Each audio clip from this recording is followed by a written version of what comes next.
হুবহু ডেকার্স লেনের মতো দেখতে এই জায়গাটার বয়স প্রায় 100 বছর।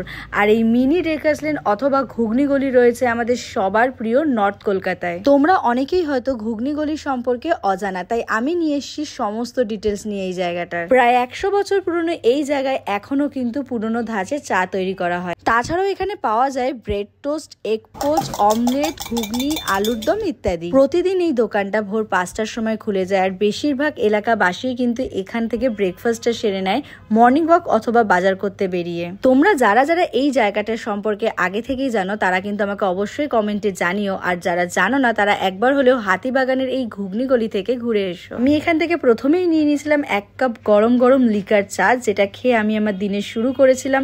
তারপরে ব্রেকফাস্টে নিয়ে নিয়েছিলাম ব্রেড টোস্ট, আলুর দম, ঘুগনি একসাথে মিক্স করে। ঘুগনি, আলুর দম আর ব্রেড টোস্টটা খেতে আমার কিন্তু সেদিন ফাটাফাটি লেগেছিল। আর তোমাদের যদি এই ধরনের হেরিটেজ ভিডিও দেখতে ভালো লাগে আমাকে অবশ্যই কমেন্টে জানাবে, তাহলে আমি এই ধরনের হেরিটেজ সিরিজ কন্টিনিউ করব।